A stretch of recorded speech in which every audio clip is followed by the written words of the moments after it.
Olá, meus irmãos, minhas irmãs. Mais uma meditação sobre a nossa fé. Vamos entendendo e muitas vezes não só respondendo, talvez questões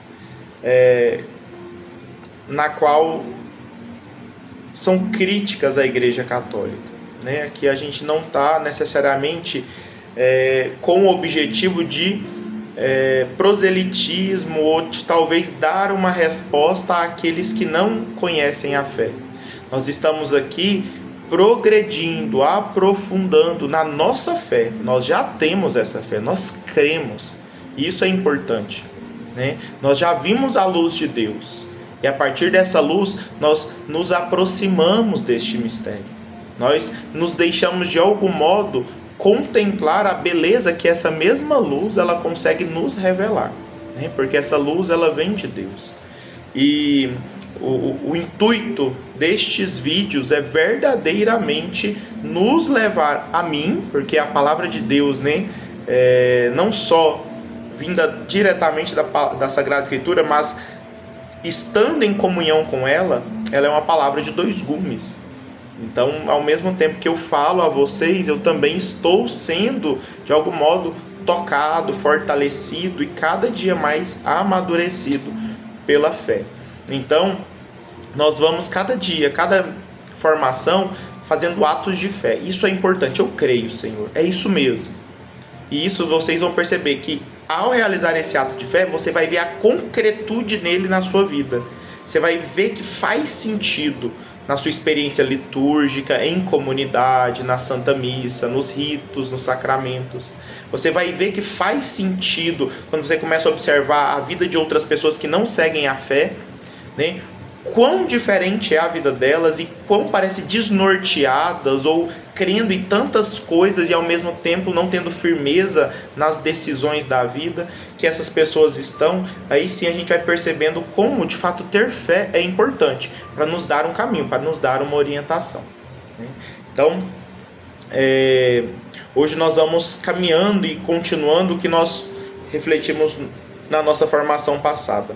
A nossa fé, ela tem como fonte a revelação divina. É Deus mesmo que se revela. Nós não cremos em uma imaginação da nossa cabeça ou nas vozes que a gente ouve por aí, porque a gente não tem ainda essa graça ou esse discernimento tal para discernir essas vozes. Por isso mesmo, até mesmo São Paulo, ele vai orientar, né? Até mesmo a oração em línguas, né, as mensagens que são ditas, que a gente ouve, isso precisa de um terceiro, né, de uma outra pessoa para me ajudar a discernir. A igreja me ajuda a discernir nisso.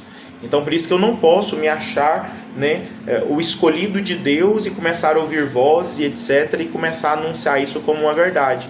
Porque, de fato, demônios também e outros espíritos aí que muita gente não conhece. A realidade espiritual é algo que é muito estranha, né, para a nossa realidade física. Nós não conseguimos discernir muito bem o que, de fato, é a intenção do espírito mal, né? Então a gente tem o clássico, né, que é a tentação. Nós sofremos tentação. O demônio quer nos tirar da verdade que é Cristo. E a partir disso, como ele vai fazer isso? Ele tem vários caminhos. E por isso que a gente não pode muitas vezes querer, né, ser um arqueólogo, enfim, me fugiu a palavra, né? Aquele Indiana Jones, né, que procura coisas espirituais, realidades espirituais. Nós temos que fugir disso. E até mesmo buscar coisas fora da fé católica, isso é um pecado mortal, porque já atenta contra o primeiro mandamento. Amar a Deus sobre todas as coisas. Se Deus se revela, se Deus quis me dizer apenas o que Ele disse, não cabe a mim ficar procurando mais e mais coisas, ou tentando entender realidades que não me cabem. Se Deus que é Deus e eu amo e sei que Ele é bom e por isso mesmo Ele revela o que é o bom para mim, o que é o bem para mim, então basta-me, né? Senhor, dai-me somente Teu amor e Tua graça e nada mais vos peça. É isso que nós precisamos ter enquanto cristãos, enquanto católicos, enquanto tendo atitude cristã e escolhas cristãs. Cuidado com a curiosidade, né? A curiosidade da fé, das fés, né? Digamos assim, dessa fé no plural, cuidado, né? Nós precisamos sempre ter cuidado. E como eu dizia na formação anterior, ser católico é alimentar a fé, é se aprofundar, é crer verdadeiramente, dar razões da nossa fé, da nossa esperança. Alimentamos a nossa fé na fonte da revelação divina. Qual é a fonte da revelação divina? A Sagrada Escritura e a tradição. E a Sagrada Escritura e a tradição, que é a revelação divina, é esclarecida pelo magistério da Igreja. Aqui muitos se confundem porque acham que o magistério da Igreja é fonte da revelação. E, na verdade, o magistério ele recebe a missão de guardar o que ele recebeu. Então ele não recebe algo novo, ele apenas nos transmite, nos esclarece no nosso tempo, no nosso contexto, no nosso dinamismo atual, o que de fato Cristo quis e Cristo revelou.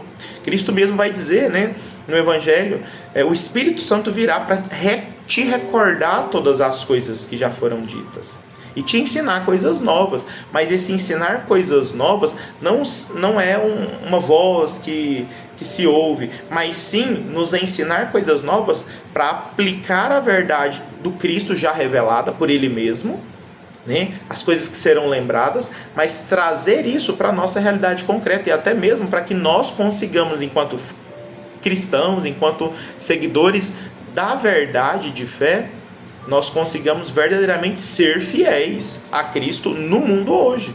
Imagina em tempos de guerra, como eu devo agir, né? Então muitas vezes isso não está escrito necessariamente lá na Sagrada Escritura, no tempo de guerra tal, você tem que agir assim, se fazer isso. Não é um passo a passo, não é uma receita de bolo. Então quem que vai nos dar essa orientação e esse esclarecimento? Aqueles que receberam essa missão, que são a igreja, o magistério da igreja, né, e seus auxiliares ordenados que de algum modo bebem, aprendem com os sucessores dos apóstolos, com os bispos. Por isso mesmo nós vamos no sacerdote pedir um conselho, pedir uma orientação, perguntar se tal ação está de acordo ou não com a vontade de Deus. Por isso que é necessário sim a gente abaixar a cabeça e perceber, olha, se Deus quisesse de fato falar comigo diretamente, Ele estaria falando. Mas Deus, Ele já fez o que Ele deveria fazer. Ele assumiu a natureza humana e verdadeiramente homem, Ele pagou uma dívida que a humanidade não podia pagar. Ele, sendo verdadeiramente homem e Deus, com a sua dignidade infinita de Deus, Ele entrega ao Pai, Ele entrega tudo. E pagando essa dívida, dando a sua vida em resgate de nós, agora nós temos a moeda em nossa mão. Nós decidimos ou não pagar a nossa dívida. Nós decidimos ou não crer em Cristo. E aí sim receber a graça de Deus. Ser um com Cristo, né? Ser de fato chamado irmãos, né? Com Cristo. Então, isso é uma decisão a partir da nossa fé. Eu creio, então abaixo minha cabeça, recebo o que Cristo me deu, que é essa moeda, que é de fato a sua presença, a sua verdade, e crendo, eu verdadeiramente vivo isso. Eu entrego a Deus a minha vida a partir de Cristo, a partir da verdade que Ele revelou, que Ele deixou e que nos foi transmitido por uma voz que saiu das nuvens? Não, por uma voz que saiu de homens, mulheres que testemunharam, que nos educaram, que nos ensinaram a fé.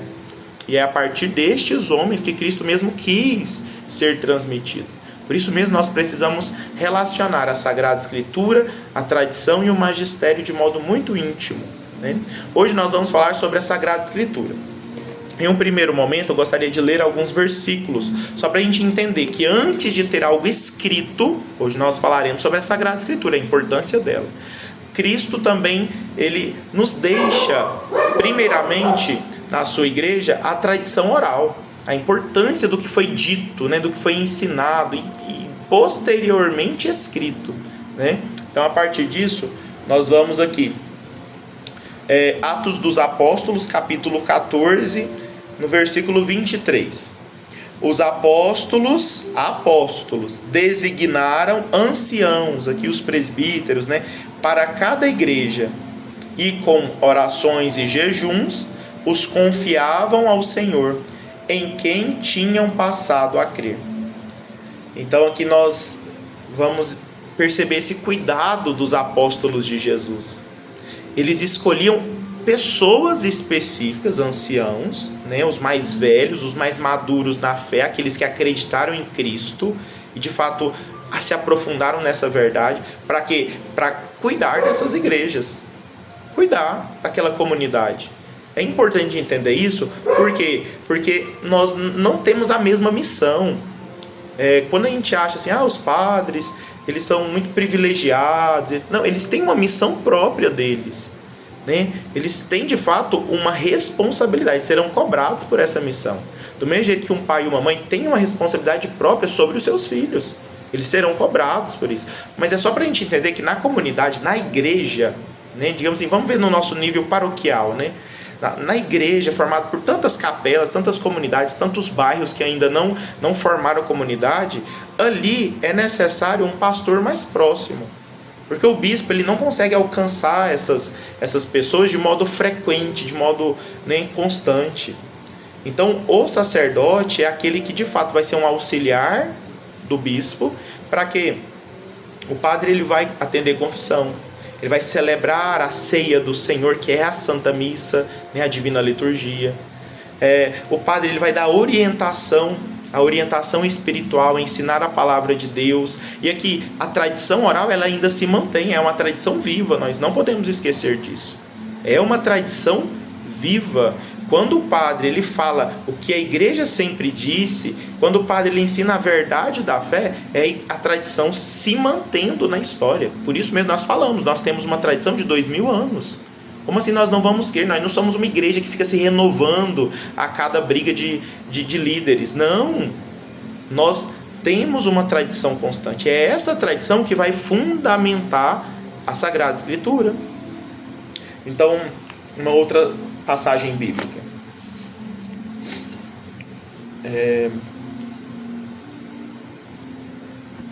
1 Coríntios, capítulo 11, versículo 2. Eu vos louvo por vos lembrardes de mim em tudo, e por conservar as tradições tais como eu vos transmiti. Olha que importante. As tradições que são transmitidas por Paulo. Ou seja, ele está louvando por aquela comunidade ela não mudar as tradições que ele transmitiu. Por guardar, ser fiel ao que foi ensinado há 2000 anos. Entende? Então, mais do que ter uma prova histórica. Não, se eu tiver uma prova histórica, aí sim eu creio nisso, aí sim eu faço. Não, é crer na autoridade daquele que diz, entende? E nós vimos naquele primeiro versículo que essa autoridade ela é dada pelos apóstolos. Então aqui a gente vai entendendo isso. E nós seremos louvados pelo Cristo que nos salva. Um dia Cristo vai nos louvar por obrigado, Osmar, obrigado, Maria, obrigado, José, obrigado, Sebastião, obrigado, Ana, por ter guardado a fé que eu deixei, que a igreja te transmitiu. Obrigado, eu te louvo. Ou seja, é uma graça nós podermos, de algum modo, receber de Cristo e não ser rebelde, né? Vai dizer no Antigo Testamento, agora eu não vou lembrar onde, né? Que a rebelião ela é um pecado equiparado à superstição e à idolatria. Olha que coisa. Então aquele que é rebelde, né? Aquele que, sei lá, ele insistentemente precisa estar por cima, né? A minha vontade, a do meu jeito, isso, cuidado, né? Então, crer na autoridade. Vamos lá em 2 Tessalonicenses, segunda carta de São Paulo aos Tessalonicenses, a comunidade tessalônica. Versículos 14 e 15, capítulo 2, versículos 14 e 15. É o que vai nos dizer São Paulo.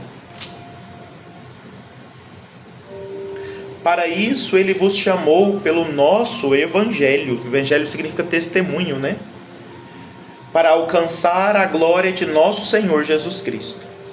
Por que ouvir o testemunho dos apóstolos? Para alcançar a glória de Jesus Cristo, para sermos um dia louvados no céu e com Cristo louvar o Pai, né? Portanto, irmãos, ficai firmes e guardai cuidadosamente as tradições que vos ensinamos, seja por palavra, seja por escrito. Olha que bonito. Que a gente entenda isso. A tradição que nos foi transmitida, ela não é só por palavra e ela não é só por escrito. Então os nossos irmãos evangélicos, eles crendo no que Lutero lá vai afirmar, nem alguns antecessores de Lutero, somente a Sagrada Escritura é a base da fé e da moral.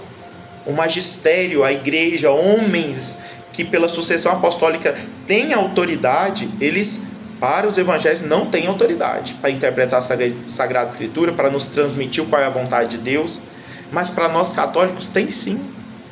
Tem sim, porque esta tradição ela não é somente escrita, mas também oral. São João, nós podemos ir lá, vamos primeiro no Evangelho de São João, capítulo 16, versículo 3. E depois no finalzinho do Evangelho de São João, né? Primeiro no capítulo 16, versículo 3.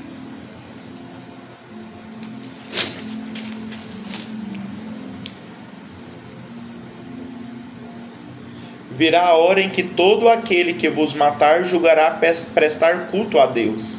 Agirão assim por não terem conhecido nem ao Pai, nem a mim.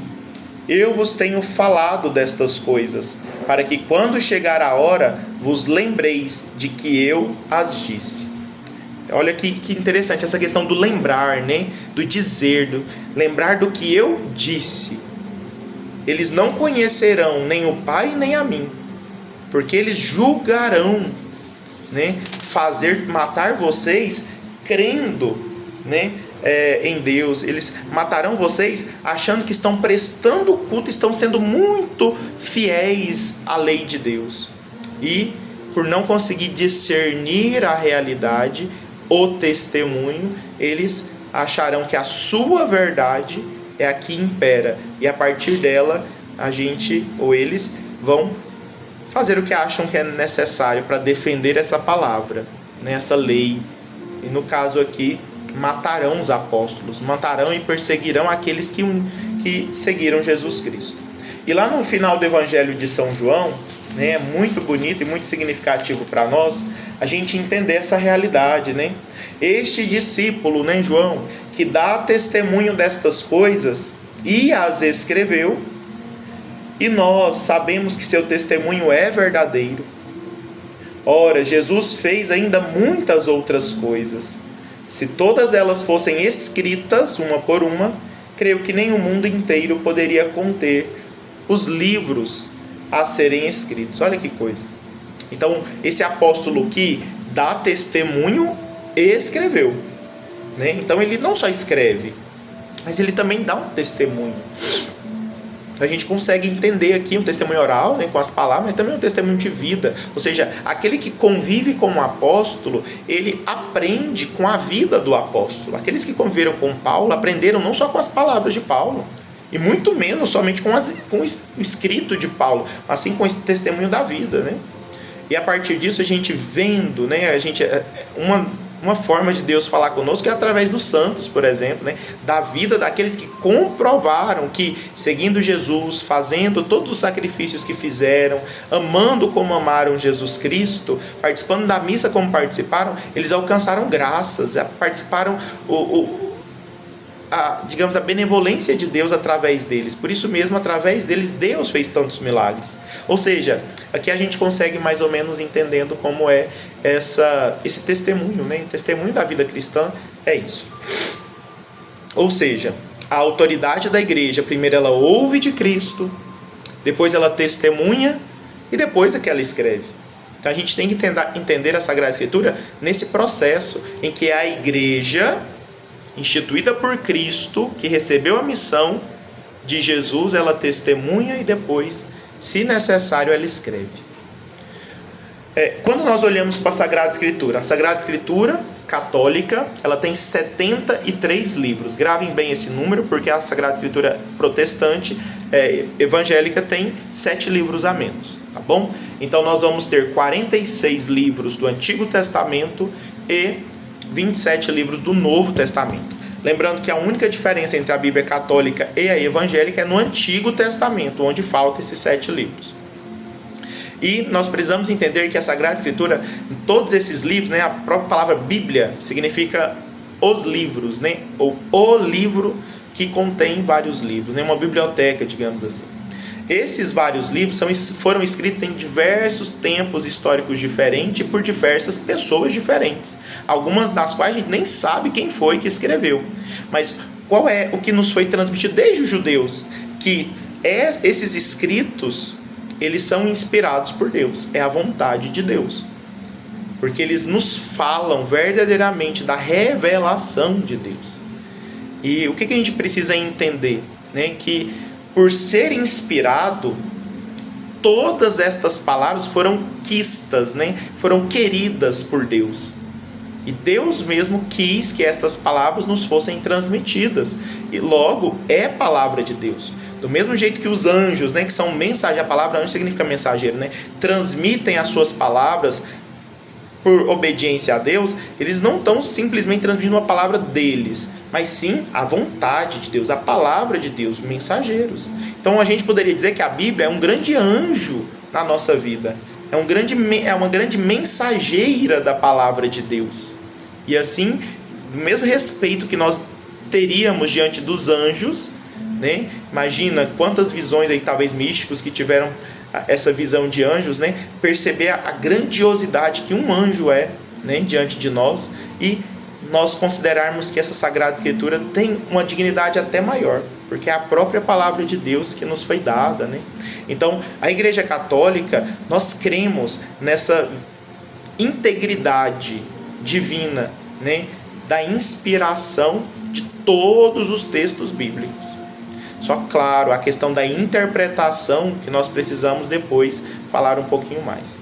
Mas sobre essa importância da Sagrada Escritura, é tão importante a gente entender que a Sagrada Escritura tem como centro Cristo e a Igreja, na sua oração comunitária, cujo centro é toda a liturgia, né, dos sacramentos, e principalmente na Santa Missa, a liturgia das horas. Nós vamos ter o quê? A Sagrada Escritura no centro. Nós vamos ter ali todas as orações, todas as leituras bíblicas, tudo ali converge para meditar a Sagrada Escritura e encontrar Cristo. É apenas uma visão muito superficial e de achismo do que é a missa, do que é a Igreja Católica, para considerar que são palavras da boca para fora, que são ritos apenas repetidos. Se você presta atenção na intenção que a igreja quis ao colocar a Sagrada Escritura, a gente vai perceber que a igreja, ela meditou profundamente em toda a Sagrada Escritura. Ela consegue conectar todas as leituras, por exemplo, da missa. O Antigo Testamento com a segunda leitura, com o Evangelho, com o Salmo, tudo isso é uma palavra de Deus que nos é dada. Ou seja, nós precisamos começar a perguntar à igreja qual a intenção dela ter feito isso, isso e isso. A gente vai começar a entender coisas maravilhosas. A gente vai começar como a palavra de Deus, ela está no nosso dia a dia enquanto católicos. Não é somente na palavra de fato que nós temos em casa, nem encadernado e etc. Mas na oração comunitária, como Deus sempre quis, uma família que ora. E uma família de Deus reunida.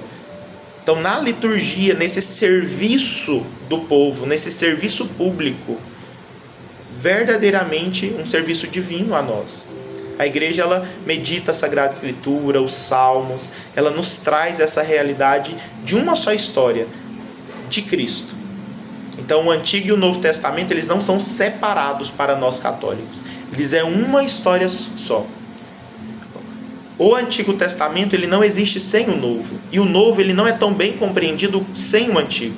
Então nós precisamos dos dois, e um não nega o outro. Um complementa e nos esclarece um ao outro, né? Então nós precisamos ter isso enquanto católicos. A palavra de Deus escrita é também palavra de Deus real, verdadeira e revelada a nós. A Dei Verbum, que é um documento da igreja, né, o Verbo de Deus, lá no número 12, vai dizer que a gente precisa de algumas coisas para interpretação bíblica. Uma é se atentar ao conteúdo. Ou seja, ter um olhar literal. Quando leio a Sagrada Escritura, eu tenho que crer naquilo que é dito, naquilo que de fato está escrito. tá bom?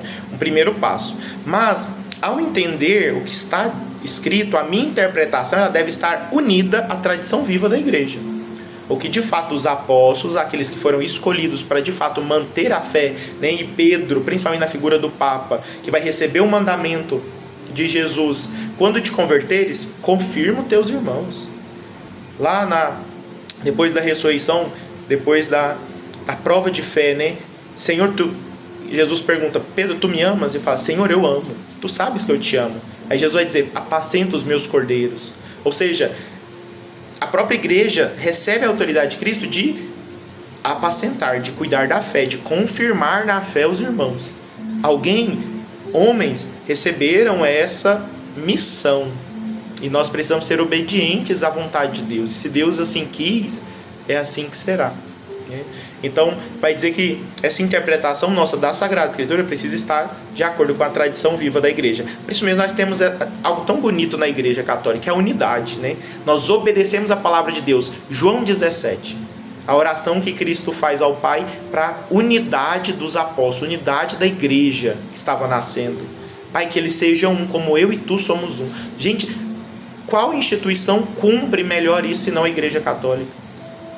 Uma só fé, um só batismo, vai dizer São Paulo, né? Um só Deus, Pai de todos. Ou seja, a unidade é característico, é uma das identidades da igreja, né? Você quer olhar a igreja, quer descobrir quem é a igreja de Cristo? Olha para essa identidade da unidade. Isso é muito bonito. Por isso mesmo nós não podemos fugir dessa característica. Por isso mesmo, ao apresentar sua oferta, antes que se questione, né? Você tem alguma desavença? Vai lá, deixa sua oferta, se reconcilia com teu irmão e depois você vem ofertar a sua oferta. Ou seja, buscar a unidade. Isso é importantíssimo para nós. Tradição viva, a interpretação ela não pode ser minha, ela não pode gerar divisão. A interpretação ela está unida aos 2000 anos da verdade que nos foi transmitida e vivida pela igreja. Analogia da fé, né? Aqui nós estamos falando de a Sagrada Escritura ela precisa reforçar a minha fé. Eu preciso conectar uma coisa a outra e entender todo o mistério. Por exemplo, o mistério da Santíssima Trindade. Quando eu leio cada passagem bíblica, né, eu vou entendendo e vou, de algum modo, aprendendo e fortalecendo a minha fé. A Sagrada Escritura tem que me ajudar nisso. Fazer atos de fé. É necessário para o cristão católico fazer atos de fé. Senhor, eu creio, é assim mesmo. Nossa, é verdade, isso confirma aquilo que a igreja me ensina, isso confirma aquela outra passagem bíblica. Ou seja, eu preciso buscar isso também na interpretação bíblica. E para interpretar a Bíblia, eu preciso buscar, além do sentido literal do que o texto diz, e a igreja ela é muito clara diante disso. Quando você lê a Sagrada Escritura, a primeira coisa é você crer no que de fato está escrito. Aconteceu. Só que nós não podemos, nesse sentido literal, achar que é só o fato que de fato aconteceu. Mas nós precisamos entender que o sentido literal, ele também é, por exemplo, o gênero literário de um texto. Porque o agiógrafo, aquele que escreveu aquele livro, aquele escrito ali, ele teve uma intenção ao escrever. É um poema, é uma história, de fato, uma narração de algo que aconteceu, é uma profecia, uma visão que ele teve. Ou seja, cada um desses escritos vai ter um modo de você considerar a concretude daquelas informações. Às vezes, por exemplo, num poema, vai se utilizar muitas figuras alegóricas. Então, nós precisamos considerar isso. O contexto da época, era um contexto de guerra, porque aquele salmo ele é tão mal, parece, né? Deus que mata, Deus que de fato fere, porque ele vai trazer essa linguagem, né? No sentido literal, entender esse contexto. É importante. Mas nós precisamos trazer essa interpretação para o sentido espiritual. E no sentido espiritual, nós vamos ter o alegórico, que é você remeter a Cristo. Por exemplo, quando no Antigo Testamento está falando, Deus matou não sei quantos inimigos do povo de Deus. O que significa esse matar? Né? Além do sentido literal, que de fato Deus queria proteger o seu povo, aquele único povo que estava crendo no Deus único, guardando a sua lei, Deus de fato protegeu eles, matando os inimigos. E assim, se assim for necessário, Deus também nos protegerá desse modo. Mas o que é importante para nós? Nós trazermos para a realidade de Cristo. Cristo é aquele que mata o pecado. O nosso verdadeiro inimigo é o mal, é o pecado, é o que nos de fato levaria à morte, é o que nos tiraria da graça e da comunhão com Deus. E por isso mesmo o Antigo Testamento vai, de algum modo, remeter a Cristo no Novo Testamento. tá bom? Um sentido alegórico, levar a Cristo. O que essa passagem bíblica me lembra de Cristo? O que Cristo de fato concretizou, né, a partir dessa passagem bíblica? A moral, né, um sentido moral, é um sentido espiritual também. Nós precisamos buscar o que é correto, né? Eu preciso, lendo o Evangelho, entender, eu preciso imitar Cristo, é isso daqui que é o correto. Cristo me chama à caridade, ao amor, ao perdão, ao arrependimento. Isso é um ato moral, né? As ações morais, o que é correto na nossa vida. É a partir da Sagrada Escritura que nós seremos instruídos nisso também. E um sentido anagógico, que é um sentido escatológico, né? Com base nas realidades futuras que ainda virão. Por exemplo, quando Jesus ele vem falar do mal administrador, né? Será pagado até o último centavo. Ou seja, nós relacionamos isso ao purgatório, ao pós-morte. O que acontece depois da morte? Aos novíssimos, né, que a gente vai chamar. Que realidade é essa do julgamento de Deus? Como assim? Ou seja, do mesmo jeito que Cristo, ele na narração, ele nos fala, né, será cobrado. Ele não está falando somente de um administrador que, se administrar mal, o patrão vai chegar e vai matá-lo, por exemplo. Não é necessariamente isso. Está falando de uma realidade escatológica, futura, né? Se nós não administrarmos bem o reinado que nós recebemos a partir do nosso batismo, nós perderemos o que nós achamos que temos. Nós morreremos eternamente. E se de algum modo nós precisamos pagar algo, pagaremos até o último centavo. Às vezes recebendo chicotadas, às vezes sendo levados à morte. O que seriam essas chicotadas? O purgatório. Não nos mata as chicotadas. O que seria essa morte? O inferno, a morte eterna. Ou seja, trazer a passagem bíblica para uma realidade futura, né? Por isso mesmo a gente consegue, a Igreja Católica, nos explicar tão bem essas realidades pós-morte. Ela tem toda uma orientação, uma explicação, né, sobre essas realidades.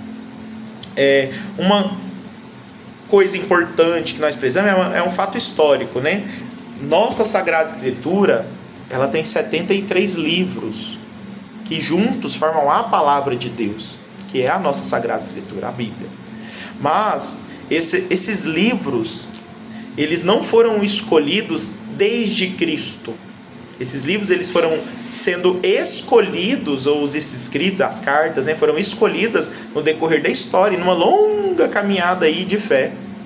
Então nós sabemos que, por exemplo, no Antigo Testamento, os apóstolos de Jesus, o próprio Jesus utilizava a Septuaginta, que era uma tradução do Antigo Testamento, grega, né? Onde tinha assim, a tradução de todo o Antigo Testamento na língua grega. Por isso mesmo nós utilizamos até hoje esses livros bíblicos da Septuaginta, porque os apóstolos utilizaram. E, por exemplo, como nós comprovamos isso, né, que os apóstolos utilizavam a Septuaginta escrita em grego, por exemplo, onde tem os 7 livros, né, a mais, digamos assim, né, que a Bíblia evangélica não tem. Por que nós utilizamos essa? Porque, por exemplo, nós vamos ver lá em Mateus, lá no capítulo 1, versículo 23, que onde vai dizer sobre uma virgem conceberá e dará à luz um filho. No grego, que o Novo Testamento, né, muitos livros foram escritos em grego ali. Então, a tradução, de fato, se traduziu para uma virgem, mas no grego também há a palavra para jovem, né? Poderia muito bem ter traduzido essa palavra hebraica, que no hebraico virgem pode significar jovem, né? Então, na tradução para o grego, poderia muito bem ter traduzido para a palavra jovem, para que até mesmo não comprovando, se a tradução assim fosse, não comprovando a virgindade de Nossa Senhora, né, ao dar à luz, por exemplo. Ou seja, quando nós aceitamos o Novo Testamento como verdade revelada, uma virgem conceberá e dará à luz um filho, nós estamos de algum modo relacionando a esse Antigo Testamento que era crido pelos apóstolos de Jesus, que ao utilizar a Septuaginta, uma tradução grega, conservou essa tradução virgem, uma virgem conceberá e dará à luz. Ou seja, se a Septuaginta tivesse um problema, tivesse um erro, eles não utilizariam isso. Cristo mesmo teria instruído a não fazê-lo, né? Então, nós percebemos que essa Septuaginta, traduzida em grego, não teve problema nenhum no tempo de Jesus. Era de fato a Sagrada Escritura, né? Até mesmo quando no Novo Testamento se cita a palavra Escritura, Sagrada Escritura, nós estamos falando de um contexto onde não tinha os livros do Novo Testamento.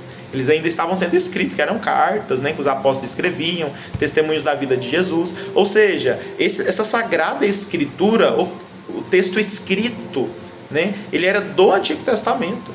Então já era chamado Sagrada Escritura, esses textos, né?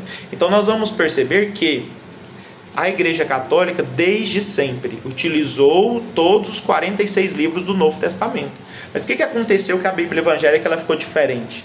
No século I, final do século I, na década de 90, né, do século I, no início do século II, os judeus eles vão fazer o cânon. O cânon são os livros sagrados hebraicos, para os hebreus, para os judeus.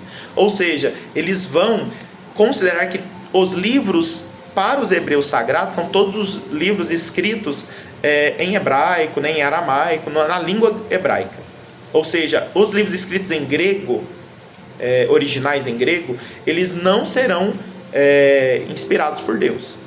Para os hebreus, aqui nós estamos falando de uma cultura judaica onde eles já negaram Cristo, onde eles perseguiam os cristãos, e até mesmo por ver esse crescimento da comunidade cristã, utilizando a Septuaginta, que era uma tradução grega, né, dos 46 livros que até hoje nós usamos, eles então vão falar assim, olha, nossa Sagrada Escritura não é a mesma deles não. Então eles vão tirar esses livros, né, em grego. E no caso aí vai tirar esses 7 livros. Quando a gente vai ter a Revolução Protestante, né, toda a separação que Lutero e os seus sucessores vão fazer com relação à Igreja Católica, eles vão negar essa autoridade católica do magistério. E vai ficar apenas com a Sagrada Escritura. Até mesmo eles vão ter um lema, né, digamos assim, somente a Escritura, né, que é fonte de fé. E a partir disso, eles vão adotar o cânon hebraico do Antigo Testamento. Então eles também não considerarão como autoridade de fé, como livro inspirado, os livros escritos em grego. Por isso que vão retirar da Bíblia Católica, né? Apesar de considerar a autoridade católica para escolher, para de fato, ela que decidiu esses 27 livros do Novo Testamento. É contraditório. Desde sempre a história protestante ela é bem contraditória, né? Mas é só para a gente entender isso. Eles não aceitam o cânon católico completo do Antigo Testamento, né, retirando esses livros, mas aceitam o Novo Testamento. Até mesmo, claro, eles não tinham um fundamento histórico para alterar isso. Lutero até vai tentar tirar ali o livro de Tiago, né? Alguns protestantes até hoje ainda falam que o livro de Tiago não deveria ter, outros livros deveriam ser acrescentados, enfim. Mas o que é importante a gente saber? Que quando nós falamos de Sagrada Escritura, nós estamos falando que no século IV, no 380 nós tivemos vários concílios, né, no século IV, que eles vão confirmar o cânon bíblico, principalmente do Novo Testamento, porque o Antigo Testamento era a Septuaginta, já era utilizada, né? E o que então nós vamos ter lá no concílio de Roma, concílio de Hipona, concílio de Cartago, e por fim com o Papa Inocêncio no início do século V. Ele então aí sim vai promulgar, vai de fato declarar quais são os livros inspirados por Deus no Novo Testamento aí que fala de Jesus. Por quê? Porque existia centenas de escritos sobre Jesus, sobre os apóstolos, sobre, enfim, seja do Antigo Testamento, seja do Novo. Vários escritos aí que a igreja não vai considerar como inspirados. Até mesmo alguns livros que são chamados de apócrifos, né? Eles serão até utilizados como fonte histórica, para pegar o nome da mãe de Nossa Senhora, por exemplo, né? O nome dos reis magos, né? A quantidade desses reis magos, ou seja, desses apócrifos que a gente vai tirar alguns nomes, alguma fonte histórica, mas não a narração enquanto revelação de Deus. Ela será apenas alguém que escreveu sobre. E vamos considerar que, pelo menos essa fonte dos nomes, essa fonte histórica, né, do que de fato aconteceu ali, talvez seja verdadeira. Então a igreja ela vai reconhecer apenas como fonte da palavra de Deus estes 73 livros. Aí, claro, os protestantes lá na sua própria autoridade autodeclarada, eles vão tirar esses 7 livros, vão adotar, vão seguir o Antigo Testamento dos judeus, que já tinham negado Cristo, que já tinham mudado o seu cânon hebraico ali no século I, né? Depois que os apóstolos já estavam anunciando com a Septuaginta, com o Antigo Testamento traduzido em grego. Então nós precisamos só entender dessa autoridade que os bispos dão à Sagrada Escritura. Nós só cremos que a Sagrada Escritura é palavra de Deus. E aqui eu não falo do Antigo Testamento, vamos ignorar esses 7 livros. Aqui eu falo do Novo Testamento. Nós só cremos nos evangelhos, nós só cremos no que o Novo Testamento diz, enquanto de fato orientação de Deus a nós, porque os bispos da Igreja Católica, que são sucessores dos apóstolos, nos esclareceram isso. Sob a luz do Espírito Santo, a própria promessa de Jesus, o Espírito virá sobre ti e te recordarão todas as coisas e te ensinarão novas. Ou seja, o Espírito mesmo instrui os apóstolos, os sucessores dos apóstolos, nossos bispos, a discernir qual é a palavra de Deus, qual não é, qual livro é inspirado, qual não é. Então, é muito vã a gente acreditar que a gente ou a nossa comunidade, o nosso grupinho ali, interpretando a Sagrada Escritura do nosso jeito, consegue decidir o que é a vontade de Deus e o que não é.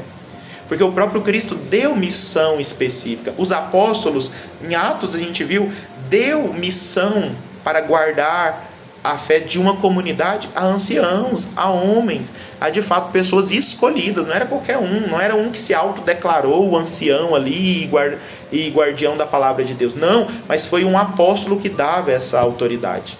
Por isso mesmo o sacramento da ordenação, o sacramento da ordem, ela é tão importante para nós.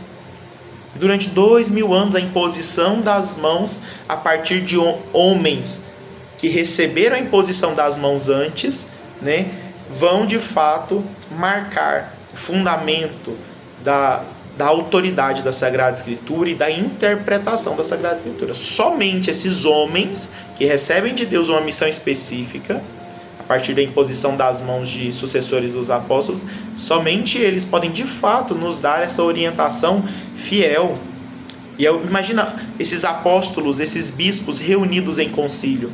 Aí sim eles têm uma autoridade muito mais bonita e mais verdadeira, onde o Espírito Santo ele fala, né, a partir da igreja reunida. Isso é muito bonito. E aqui nós precisamos, por fim, entender como nós podemos viver isso. Nós podemos viver crendo que a Sagrada Escritura é palavra de Deus.